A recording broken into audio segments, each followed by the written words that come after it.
Yo, what's up? Welcome inside the opening line. Corey and Benny getting the week freshly started for you. What's going on, Benny? How was your weekend? Not too bad. Was down at the beach, hanging out in the pool for a little while. We came back yesterday. Traffic wasn't too bad. So far, not bad. I can't complain. Good. I'm glad to hear that. Same here. Didn't really get too much anything done. You know what I'm saying? Just had a good, chill, productive weekend. Rolling through Scott's Fishbowl. And, of course, pushing towards fantasy football in 2019. Don't forget fantasyguru.com, draft kit, season long, the whole thing. Fully available right now. If you want to go ahead and check that out, it's the best thing for you to do to win in 2019. Site redesign also coming up shortly, so be on the lookout for that. How's your Scott's Fishbowl coming along, Benny?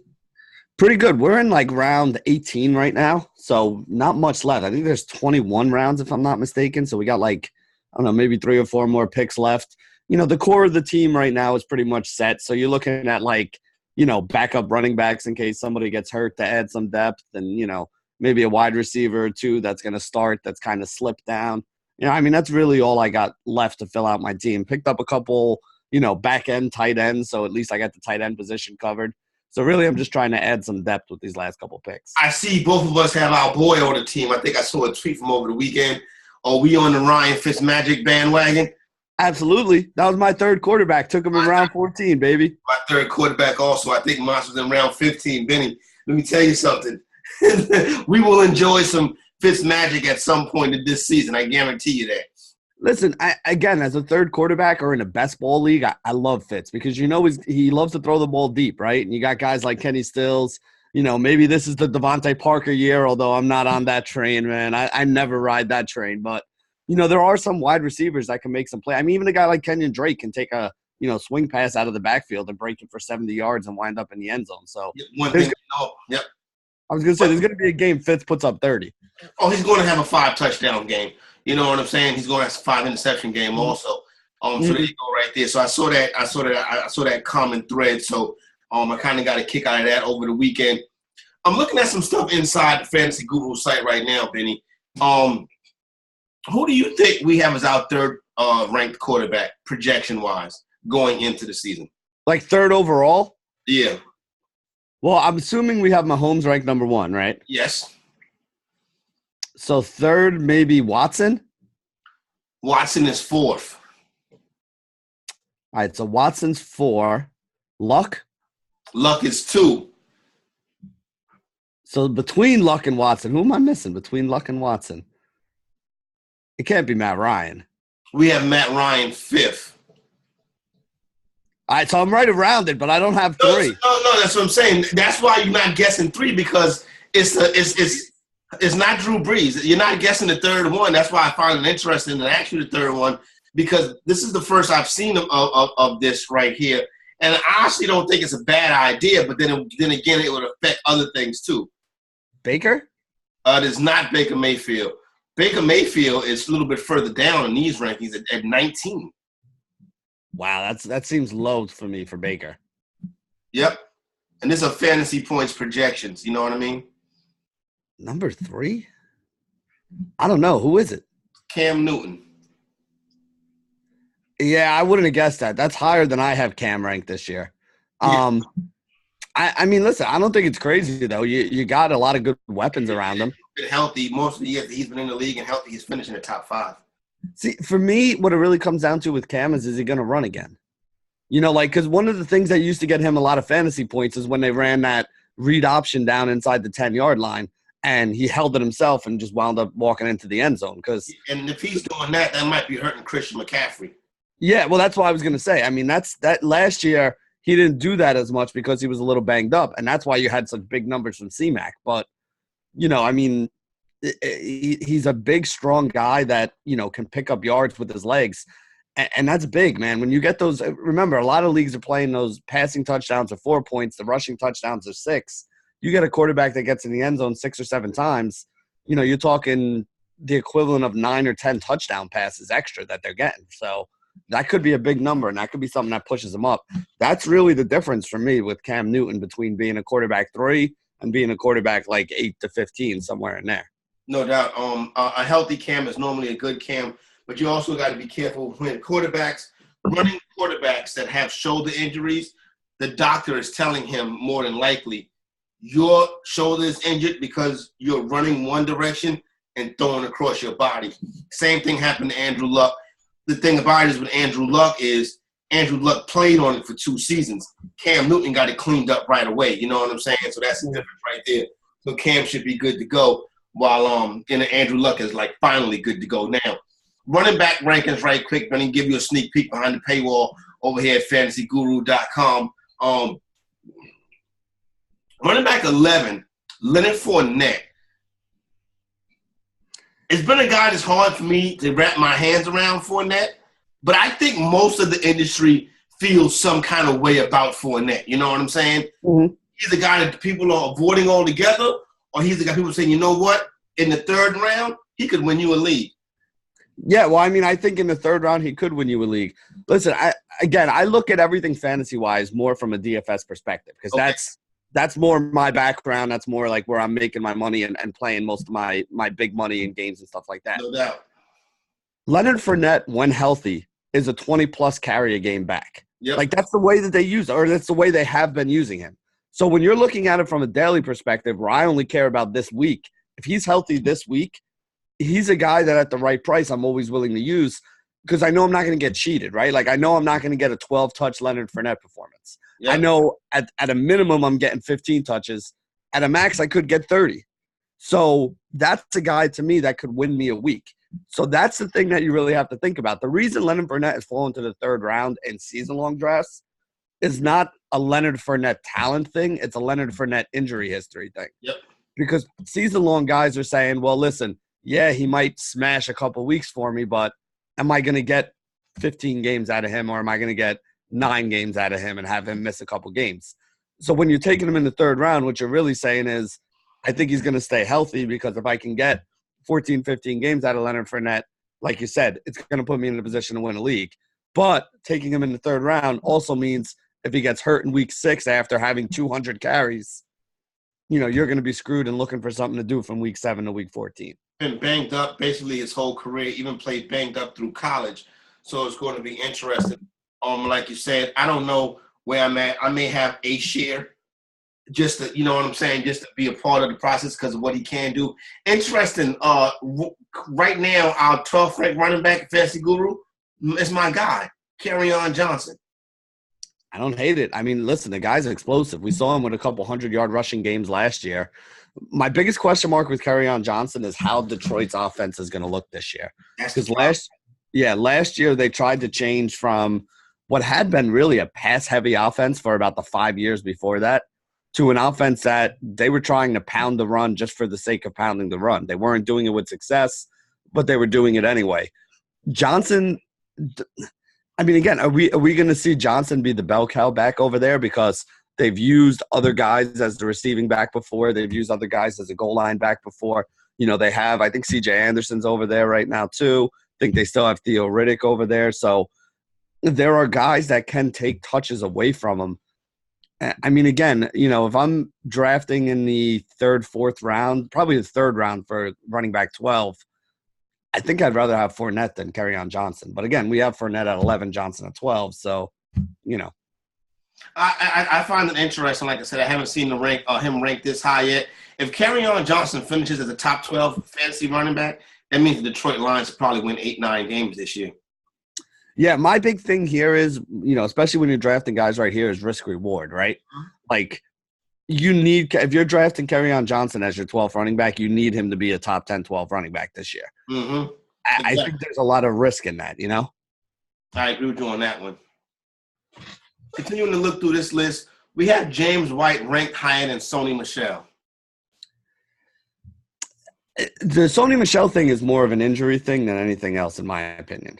Like a lot of people are worried that injury is going to be something that slows him down this year. I don't think it's crazy in a PPR. Listen, James White has a role, right? And we know exactly what that role is. He's going to be the passing down guy. And when you say passing down guy in today's NFL, Corey, that doesn't mean he's only in on 3rd down. That means he might play the whole damn series. Exactly. Like, if they're going to be going pass heavy, he could wind up being in there for, 40% of the snaps. And a guy who's going to be used in a high-scoring offense for 40% of the snaps is somebody that you can definitely be interested in. So I think really with Sony Michel, the problem is that people don't think it's like the Leonard Fournette argument. People don't think he's going to be healthy all year. So you might get 5 or 6 big weeks out of Sony Michel, but you might only get 8 to 10 weeks of total action out of him too. Going through and looking at and breaking these stats down, like I said, you can get all this information over at fantasyguru.com when you sign up and become a member. Looking at receptions, I find that interesting to see who we have as some of our top wide receivers when it comes to projections. We have this is a small peek behind the paywall. James White projected at 85 receptions. Wow, that's a lot of catches. That's a shitload of catches right there, Benny. I'm trying to find Sony Michel on here for these receptions. Probably down there at the bottom in like 20 or below. And that's what I'm saying. That's where the difference comes in at, and that's why you see in this PPR. Like I said, I got the ranking set up for the PPR scoring format. So the projection set up for PPR. So that could be something that pushed him over the top. But when you look at touchdowns, Sony Michel is second. Yeah, and that makes perfect sense because if they're in the red zone and they're down there near the goal line, he's going to be the guy that they're handing it to. I mean, they did it last year in the Super Bowl, won me a lot of money getting in the end zone last year in the Super Bowl. That's kind of his game. And that's the thing with the Patriots is that they have different running backs that play different roles. And those guys are all going to play their role, and they're not going to do more than they're asked to. James White is not a guy you want running between the tackles 20 times in a game. He's not a guy you really want to hand the ball to in a heavy set down near the goal line. Sony Michel is. So, you're going to have those guys playing their roles, and, they're both going to be decent. That's also why I don't like Sony Michel, because I think people are drafting him a little too early this year. Okay, I can dig that. I'm a Sony Michel supporter. I like the goal line work. That goal line back in New England, it does have some value to it. I, like Benny, worry about the injuries. But I don't want – I'm more Sony Michel on the 4-5 turn. On that 3-4 turn, I'm less likely to do it. I think it could be somebody better there at that point. Another interesting name. I don't think we've talked about this yet. Where are you at on Derrick Henry? I don't know, man. I honestly really don't know, and that's honestly why I've been avoiding him. Because, listen, he had some monster games at the end of last year. I think he had a 200-yard rushing game at the end of last year. 99-yard run. Yeah, I mean, this is a guy that's got a lot of upside. But I feel like we've been saying Derrick Henry's got a lot of upside for like 3 straight seasons right now. And really, man, it just comes down to that Tennessee offense. Like, if that Tennessee offense was explosive and high scoring, I'd be all about it. But I don't think they are, which means they're going to be playing more games from behind. And when they're behind, he's not really the guy that you want in the game right there because, they usually go with like a Deion Lewis or something as a guy out of the backfield. If you think Tennessee's going to win like 9 or 10 games this year, which I don't know if I do, then you probably want to be heavy on Derrick Henry because they'll give him 10 carries in the fourth quarter and let him grind his team down in those situations. But how often do we really expect Tennessee to be in those situations? I don't expect Tennessee to never really be in that kind of game plan. He's not going to catch you much passes and stuff like that. So I'm not the biggest Derrick Henry supporter. I can be talked into it and a little bit. For me, it has to be like the 6. And like I said, I failed with Derrick Henry too much. You know what I'm saying? So a best ball player at best for me when it comes to one Mr. Derrick Henry. What's your feeling on the Packers backfield, Benny? I mean, I think Aaron Jones is the guy. I think it's going to be Aaron Jones as long as he stays healthy. I think he's going to be the guy. See, here's the deal. Like, Derrick Henry, to me, is being drafted, in at least the drafts that I've been in so far, he's going before a guy like an Aaron Jones. Yep, so I'd be okay with taking an Aaron Jones in, like, the 5th, 6th round where he's dropping, as opposed to having to go up to the 4th or 5th and get a Derrick Henry there. I mean, really, with all these guys, Corey, it comes down to who's still on your board, right? Like, who is available when you pick that you like better. Aaron Jones as a 5th, 6th round guy, what do we have him as? Running back what? 14. So, I mean, running back 14, you're talking 4th round guy. Yeah. I don't know if I want to go get him in the 4th round. Again, if he drops, I'm good with it. 4th round, not really somebody who's on the top of my list. 8 weeks last week with double-digit points in the PPR. I don't know, Benny. Maybe I'm antiquated with this. I don't go to Green Bay to get running backs. I go to Green Bay to get wide receivers. Yep. I don't know, but for some, I feel like it could be some value here. I feel like it could. Yeah, I mean, again, I don't hate Aaron Jones. I think the kid can play better than any Packer running back we've seen in a while. I mean, he's obviously better than Jamal Williams, so it's not really an time on Lacy. summary. Go ahead. I'm sorry, I didn't hear what you said. Better than Eddie Lacy. Yeah, that's what I'm saying. I mean, look at the guys who we've had in there. That's like saying that, the 4 guys that couldn't talk were better on the radio than they are. Like, yeah, no kidding. They can't talk. I mean, it's not exactly like a high bar that he has to jump over. But, no, he was good. I mean, he had a bunch of 100-yard games last year. Like you said, he had a bunch of games where he went double-digit fantasy points. I don't think he's a bad running back. He's just not somebody that I'm, jumping out of my shoes to go get. He's more in a flex range for me. If I can get him and pop him into a flex spot, I would feel more comfortable about that. The problem is I'm probably going to think it's a wide receiver that's going in that rank a little bit better. As we get more mock drafts and more contests underneath our belt, we'll be able to break it down a little bit further as we go along. Once again, today's special, me and Benny on the opening line, taking a look behind the paywall over here at fantasyguru.com. You make sure you go subscribe also. We're not just giving you this free look for nothing. You know what I'm saying, Benny? That's it, man. You guys got to make sure that, Corey and I can keep paying the bills and keep the lights and the electricity on. Exactly. There you go right there. I don't like Odell Beckham's ranking. They got Odell Beckham ranked at number 11 projection-wise. You know what I'm saying? Number 11 wide receiver is like second, third round turn. Yeah, you're right. And Odell's not going there. Well, you know what? Odell kind of is going there. He's going in the second in a lot of drafts. I've seen him in the second a lot. But I just think he got so much to prove this year. A player, Benny, who I never have, and I probably should start rostering him. I just can't stand the dude because he's a New England Patriot, and I don't really think it's nothing special about his game. Edelman? Yeah. You got to give point production, though. And he's a fantasy producer when it comes to fantasy points. Listen, in PPR, he's the guy. I mean, that they lineups, when you're doing some of your big lineups in DFS, you know what? Begrudgingly throw Edelman in there. I mean, for a while last year, he was priced a little bit below the other guys that produce what he produces. Okay. The thing you got to understand with Edelman though is like he's more of a cash game play or a guy that you take when his price is down low. Because you're really just banking on the PPR, like 8 catches, 85 yards, stuff like that. Like he's excellent for 11 for 77. You're like, you caught 11 passes, dog. Yeah, and you're like for a guy who catches 11 passes, you want more than 20 fantasy points. And there are times when he does catch 8 to 10 passes and doesn't get you 20, gets you like 17, gets you 19. Which again, in a cash game, you're fine with that. 17, 19 is great. But when I'm trying to score 250 points and win a milli maker, I can't have a 7K receiver scoring me 19.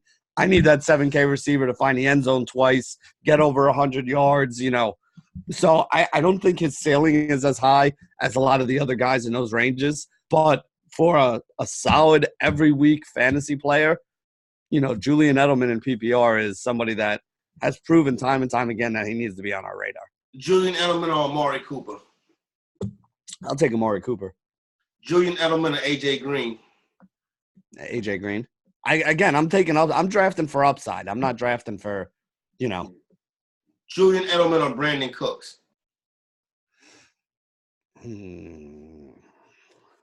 That's really close, but I think Cooks will have more. Opposite. Brandon Cooks is essentially the opposite of what Julian Edelman is. Exactly. Edelman's 11 for 77. Brandon Cooks is 2 for 130. Yeah, and that's why I said I think the upside is still there with Cooks. So depending on how I'm filling my team out, if we're talking best ball, Cooks, construction. Yeah, there may be times where if I have like Tyreek Hill on my team, I'm probably taking Edelman there, so I don't give myself too much volatility. Yeah. If I have Keenan Allen on my team, I'm probably going Brandon Cooks there to get that upside shot. Calvin Ridley or your boy Robbie Anderson? Listen, I think people are overdrafting Anderson this year, but I'll take him over Ridley. Okay, because you figure he's the number one guy. You know what I'm saying? Well, Ridley has people that's around him that's going to get the balls also. Yep. I mean, listen, and when you look at Atlanta, not only do you have Julio, but Austin Hooper's a guy that catches a lot of targets as a tight end. You have running backs who are going to get the ball out of the backfield. You still have Mohamed Sanu, who I was able to get in like round 17 in the Scott Fish draft. He's a guy that has fallen off the cliff. He's still a productive wide receiver too. So, I mean, there's a lot of other guys that Ridley is sharing the spotlight with. You got to be one thing about Ridley is a big part of Ridley's success last year out the gate. Ridley's a player that I'm going to be careful with. You got to understand, Sarkisian coached Ridley at Alabama. Mm-hmm. Now Dirk Cutter is back. Dirk Cutter could be like, who the fuck is this? You know what I'm saying? Mm-hmm. So I think that's something that you got to take into consideration also. I see a big year for Julio Jones this year. I also see a big year for Matt Ryan this year. I think that offense rebounds nicely. Austin Hooper, though, is the player that I like a lot as a later round tight end. I think Ridley will be just fine because of his athletic ability and his pure talent, but you could see some regression due to the fact that, the guy that wanted him there is no longer there. And the thing that scares me a little bit about him, too, is he had, like, back-to-back weeks last year. I think he had, like, 3 touchdowns in one game and then came back the next week and scored 2 more while teams were, like, doubling Julio. And then from that point on, teams were like, all right, we got to play this a little bit more straight up. We can't just kind of shade all the coverage to the Julio side of the field. So a lot of his production came in, like, a couple games. He had, like, a couple big games that carried his season-long production. Well, see, here's the thing about that is where I kind of disagree with that a little bit, Benny, is I think the offense in general in Atlanta broke down at some point during the season. So I think everybody kind of suffered as the injuries piled up and they realized that they weren't going to be making a playoff run. You know what I'm saying? So I think that can go either way, but you definitely see – he put it like this. He was the kind of player last year, if you could have caught some of his big games, could have been on your bench. And some of his duds could have been in your lineup. Mans made the call the week he had the 3 touchdowns. Mans loved him that week, and he was like real cheap. He was like one of his top wide receivers on the board that week. He was on the winning the lineups in the Millie Maker, all the Qs that week, on DraftKings and FanDuel, and on the FanDuel Millions winning lineup that week. So this is a guy whose upside can win you a lot of money. Maybe like a best ball kind of play where, his big weeks are going to be big weeks. But he's also going to have, because of all the mouths to feed there's also going to be weeks where he sees 5-6 targets, gets 3 catches for 35, 40 yards, So you got to be able to take the ups and the downs with him. Would you rather have Ridley? No, let's get off of Ridley. Would you rather have Corey Davis or a Denver Bronco wide receiver, or your choice of a Bronco wide receiver? Well, I had Corey Davis, who I drafted while Emmanuel Sanders and Cortland Sutton were still on the board. So I'm going to stick with the Corey Davis ball. Yeah. You got to explain it to me, Benny. So Corey Davis last year, and again, in the Scott Fish Bowl, it's a little bit different too. He led the team in third down targets with like 15 or something like that. So again, with the bonus points for the first downs in Scott Fish Bowl, it's another thing that I was kind of looking at there.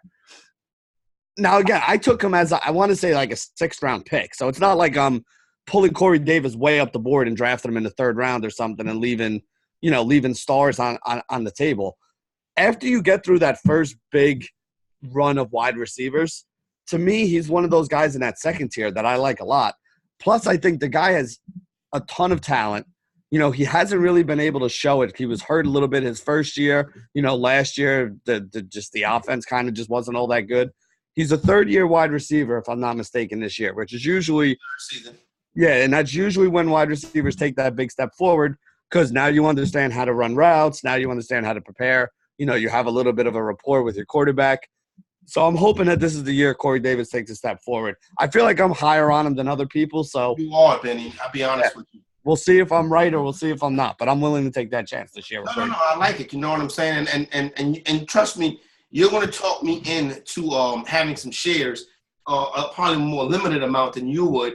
I'm looking at the 4 touchdowns. I'm looking at 8 red zone targets. I'm just like – But that's just because of an inept offense. Yeah, like the offense is inept, and that's the problem. The other thing, too, is last year, they pounded the run. They pounded the run a lot. Like that was kind of their their strategy. Now, again, if you think Derrick Henry's going to have a huge year and they're going to win 8 to 10 games, then that's going to obviously affect Corey Davis. I think they're going to be a 6-win team, which means they're going to be trailing a lot more often, and they're going to have to throw the ball late in the game. And a guy like Corey Davis is going to be somebody who's going to see more targets for that. If I can get 8 targets out of him a game this year, I'm going to wind up with over 1,000 yards, probably like 6 touchdowns or so, and somewhere between 70, 75 catches. I'm going to be good with that from a guy that I'm taking in the 6th round. All right, let me ask you another one. Big Mike Williams or Corey Davis? I'm still sticking with Corey Davis. My biggest problem with Mike Williams, I like Mike Williams as a touchdown scorer. Mm-hmm. But that was his role last year, Like, he wasn't a big targeted guy. There's a lot of other weapons on that team that they have to feed as well.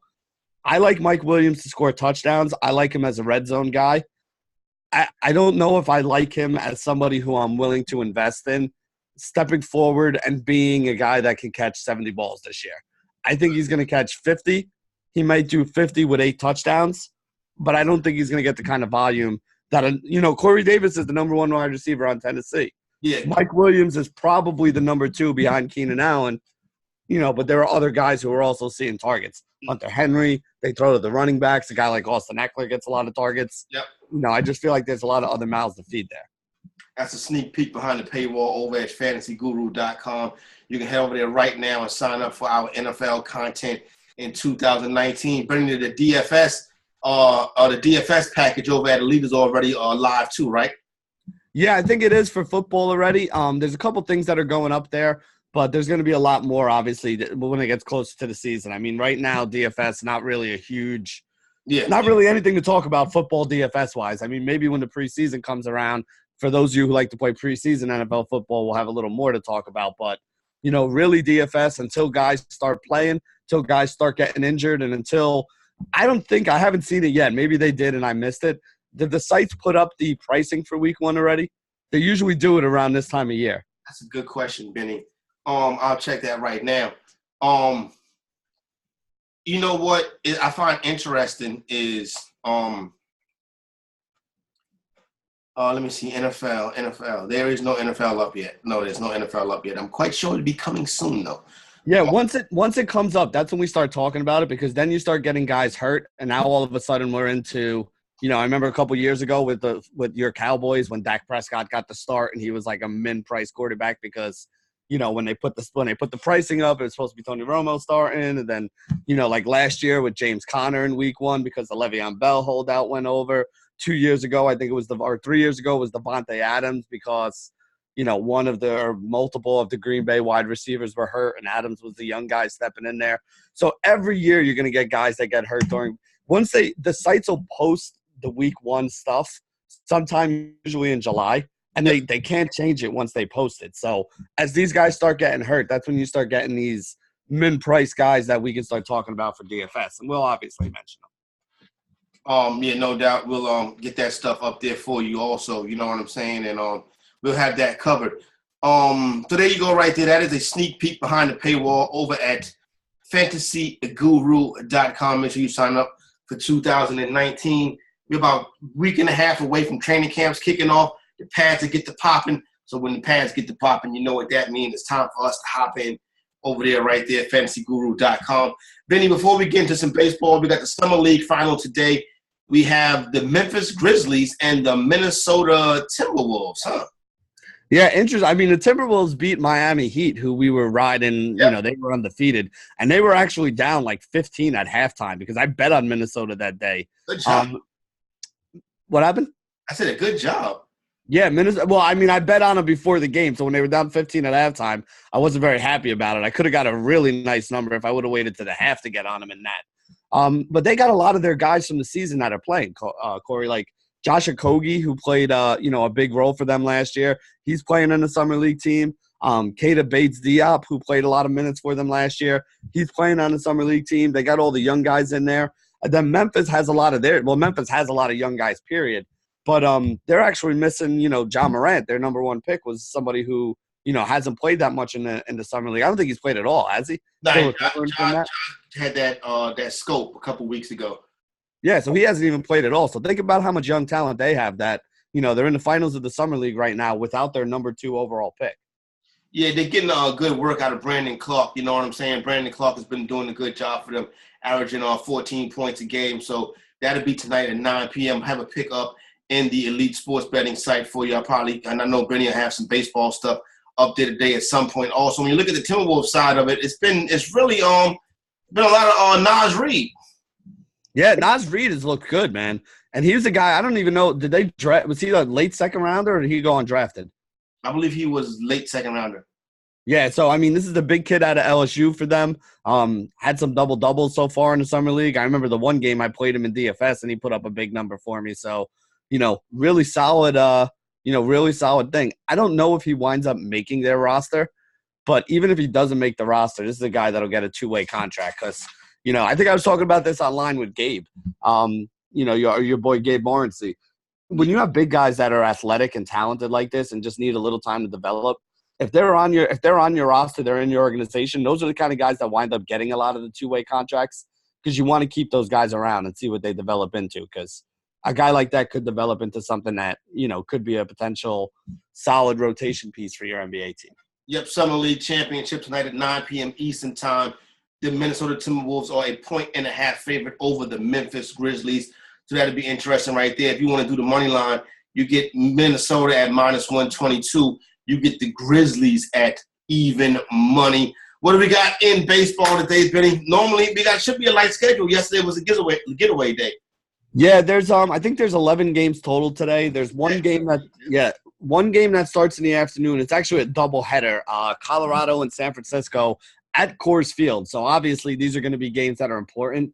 It makes it really tough breaking down the second game because that the lineup is going to be, they're not going to have the A-plus lineup in both games. So there's going to be guys that sit out one game or another. But both of those games have some pretty big totals. The late game actually has a bigger total than the early game. The early game's got pretty decent pitching. There's a couple team totals I'm interested in today. The Red Sox over 5.5 is my favorite bet on the day. Okay. Right now at DraftKings, it's -130. I'm going to tell you guys right now, hop on this early if you want to get on it, because by the end of the day, that number is going to go up. Oh, God. I got it at 6 already, Benny. Jesus. It's over 6 runs? Yeah. What's the juice on it? 102. That's not bad, though. 6 runs at even money is not bad. You could wind up pushing with the 6 runs. Oh, trust me, it's going to push.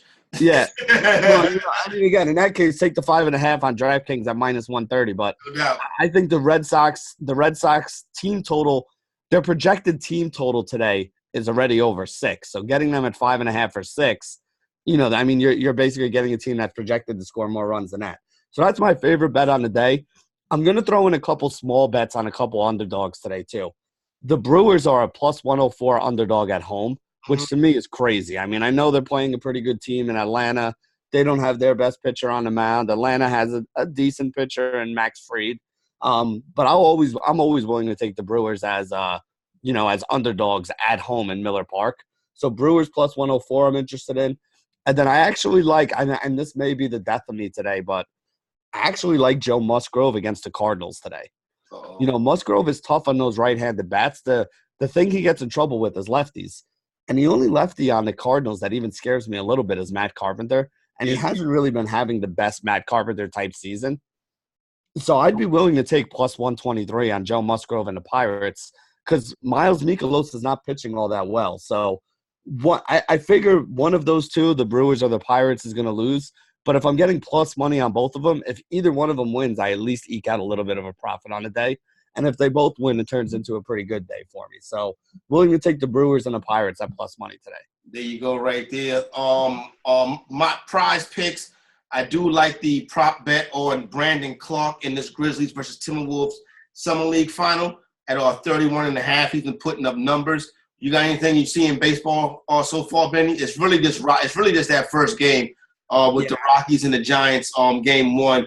You got names like Story, Belt, Arenado, Longoria, Desmond Crawford, and Herman Marquez. Yeah, and that's the problem I have is there'll probably be some stuff I'll like later, and I'm doing a live stream tonight at 5 o'clock. So if any of you really want to know, you could ask me on the live stream tonight, and I'll throw some stuff out there. Yep. The problem I had with the morning one is, like, when you look at that game, you really want left-handed bats on the Rockies. So guys like Murphy, Blackman, David Dahl. But Prize Picks didn't give us any of those guys as options today. They only gave you the righties with Story, Desmond, and Arenado. So my best bet, I would tell you guys, if you want to play the morning, 32 seems like a low number for German Marquez. Okay. So I'd be willing to take the over on Marquez, and then probably Arenado's my favorite of those bats against righties, against lefties. So I'd be willing to do that, and then I'd probably want to take Arenado, the over 11 on Arenado. So over on Marquez, over on Arenado would be my early game bet if I made one. Big piece of chicken. What we got, Benny?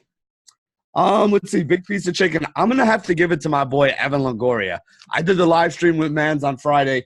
Told everybody to go take that plus 450 Evan Longoria home run. Evan Longoria went yard. It's been a while since we said anything positive about this guy. So Evan Longoria, big piece of chicken today. There you go. I give my big piece of chicken to my boy. Spent his first night on campus last night. So there you go right there. It's getting started already, Benny. All right, there you go. So we got everything covered. We'll be back tomorrow. Thanks a lot to open the line for my man, Benny. I'm Corey Parson, Fantasy Executive. We out.